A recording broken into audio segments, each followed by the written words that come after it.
Hello and welcome to Meeples on Tour. So we're just back from the UK Games Expo, which is the UK's biggest board games convention. This is the fourth time we've been, and I thought I'd just do a little recap, a little synopsis of what we got up to, if anyone's contemplating going. So we've been with our two kids. This is the third time we've taken them. Just to say, every year it gets a little bit easier. So our kids are at the moment 11 and 8, and this year has probably been the easiest time to manage them. It's a bit harder when the kids are younger, and it's harder to keep their attention.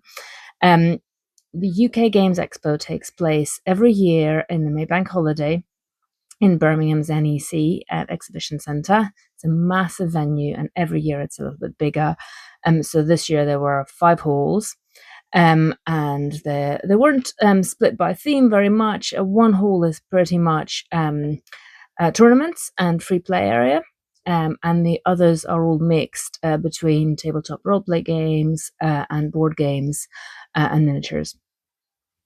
So we roamed around, we saw everything there was to see. In terms of advice for surviving the expo with children, I would say, as ever, snacks, bring lots of them, and bring your own, because in terms of buying at the venue, first of all, things are really expensive, as you might expect.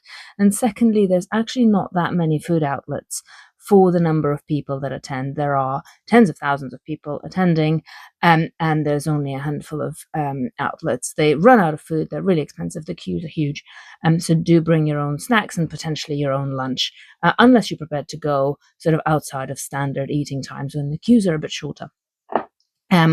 So otherwise, with kids, check out beforehand what sorts of events are on. The first time we took them, which was 4 years ago, we did a kids' treasure hunt, which is organised most years, if not every year, of them having to walk around and spot different little signs and different stalls. And we ended up inadvertently winning the raffle, and that got us 2 massive stacks of games, about 20 games, which presented the problem of trying to carry them back to the car, but was obviously quite awesome. So that event was quite exciting for the kids. There are tournaments, there are playthroughs, there's all sorts of things going on. There's lightsaber fight training, there's all sorts of things. There's cosplay going on for the kids to have a look at. But also this year we went to a little workshop organised by one of the stalls, which was a design your own game little workshop, and it was quite simple. They provided little pieces and little ideas, and the kids kind of worked through it. Our kids were a bit disappointed their games weren't actually going to be produced at the end of it, but there we go. They still had fun. And just to say, at the end of that little workshop they got 2 little games, which is nice, as a sort of a thank you for coming to the workshop. So that was a nice little perk. Other tips for kids at the expo: do your own research beforehand, make a plan. The app for the expo is very helpful. I mean, this goes for adults as well as kids. You can favorite the stalls you want to visit in the app, and you can make a little my expo sort of plan to direct you around and to make your time worthwhile. Check out the signings. There's various book signings and game designer appearances at various stalls, and also get your bookings in for the favorite games playthroughs, because some of the really popular games, the demos, they do sell out. So that's one recommendation. The other thing is, outside of the expo there's a nice reenactment village, which is quite entertaining for the kids and for the adults. So that makes a relaxing walkthrough. If you're tired of looking at games, if the sort of the atmosphere and all the people are just a bit too much, you can take a bit of time outside and look at all the cool medieval setup on the lawn outside. So the final thing, organizationally wise, so the hotels around the venue sell out very quickly.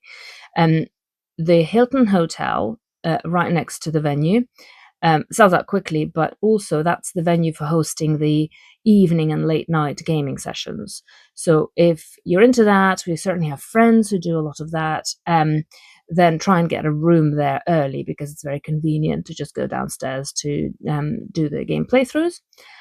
For us, we don't really do late night, certainly not with the kids, and we like to actually get away from the venue, from the hustle and bustle, and just chill out.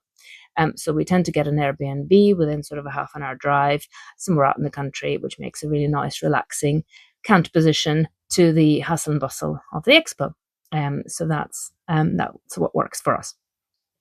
So, what was going on at the expo this year? What impressed us?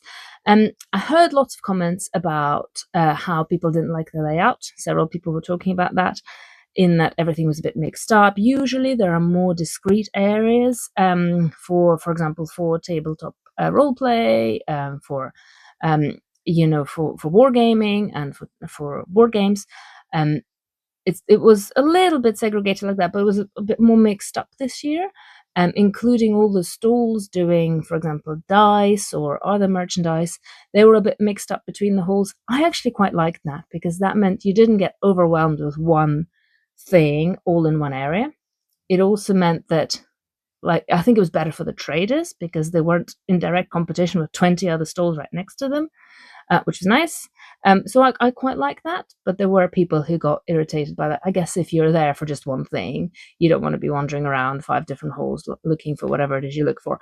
But it did mean that there were quite a lot of interesting finds and unexpected things you may not have stumbled upon otherwise. We were really restricting ourselves in terms of spending this year, both for reasons of cash and also for reasons of shelf space. As you can see, we don't have very much left. But there were a few things we picked up. You can't leave a Games Expo with nothing. So we did a little playthrough, a demo of Weird Thinking, which is a noise game that works nicely for the kids, works for the adults. You get an actual pirate ship, which is sinking. And your job is to try to either stop it sinking or to encourage it sinking, because there are 2 ways to win, but they have opposite win conditions. So if you have a pirate ship that sinks, you have to have the least number of cards to win. And if you have a pirate ship that doesn't sink and you beat the monster that's trying to sink it, then you have to have the most cards with the most points. So it's kind of a nice little strategy game. So it's co-op to a point up until the end of the game, when suddenly it's competitive. So there's a little pirate ship, it's missing the mast they haven't put in, and it comes a little section, so it starts to sink into the board. So that was cool. Kids liked that. It was entertaining, not too heavy on strategy, and very accessible. The other thing we got, they had the usual double-decker bus at the expo, where you can play games on board. And we tried the Flamecraft Jewels, which is a lovely little tile placement with dragons, where you're moving your positions and trying to make patterns to score points. So that worked very well. Again, everyone liked it, so we got that one. And our final sleeper hit of the expo, which was unexpected. It wasn't a new game at the expo, but it's just one that we saw sort of somewhere advertised and hunted it down, was Capybaras. It's an amazing little game. We bought it as a sort of a light game that kids could enjoy, that, we could just play, in a spare half an hour.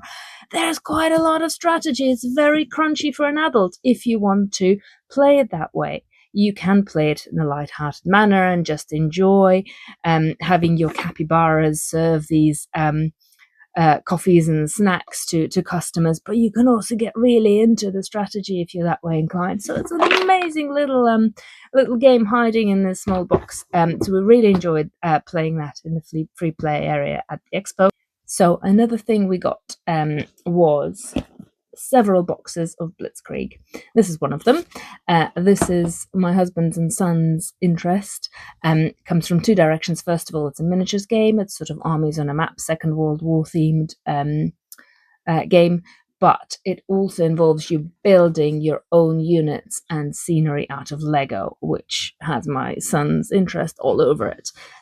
So there's a nice stand with that, with some demo of the landscapes they've got. And so my son's been building the units busily to add to his existing collection. He's very excited about that. And the final thing we picked up, which was just something we spotted, which we didn't realize was out, was a little expansion for the Heat game, which we do love. Heat is a racing game which we have together with an expansion, and it's very, very simple, very good for non-gamers as well, very accessible and easy to learn, of cars racing around the track. So that's my synopsis of the expo this year. We really restricted ourselves. There were a bunch of other things which we were interested in. So what things did we spot that we didn't get? Things that weren't out yet, but that looked exciting. So there are two games from the same publisher that we were interested in. One is called Night at the Zoo, and this was one of the kind of more anticipated games of the expo, and it looked very interesting. We didn't manage to get a playthrough. The tables were always occupied, but it looked quite cool. Again, accessible to younger players. It's got to do with animals that escape the zoo at nighttime, and you've got to try to get them all back for morning. Looked to very pretty and looked to have some nice mechanics. So that's not out yet, and it's coming out later on this year, I think. And another one from the same publisher, Crash Derby, which is about car racing, sort of off-road truck racing. Again, this was on sale at the expo, but it's going out on general release in the shops in the UK later on this year. And that looked quite fun, especially for our car-obsessed son. And the other things that were interesting, so I quite liked the look of Stag, which is a strategy game involving beetles and the life cycle of beetles, and it's from the same publisher as Mycelium, which is an established game that's quite popular. So that pretty much sums up UKGE this year. Are we going next year? Yes, definitely. Every time I think, oh, we surely don't need to go again, but every time the time comes and we think, you know what, we quite fancy it because it's a really good fun weekend away. It's intense, but even just wandering the halls and looking at everything, you get a real buzz and you get a real pleasure at looking at all the creative design that goes on and being there with like-minded people. So if you haven't been, I highly recommend it. Hopefully the tips have been useful, and do share your own recently discovered games. Do share your own experiences of UKG if you've been.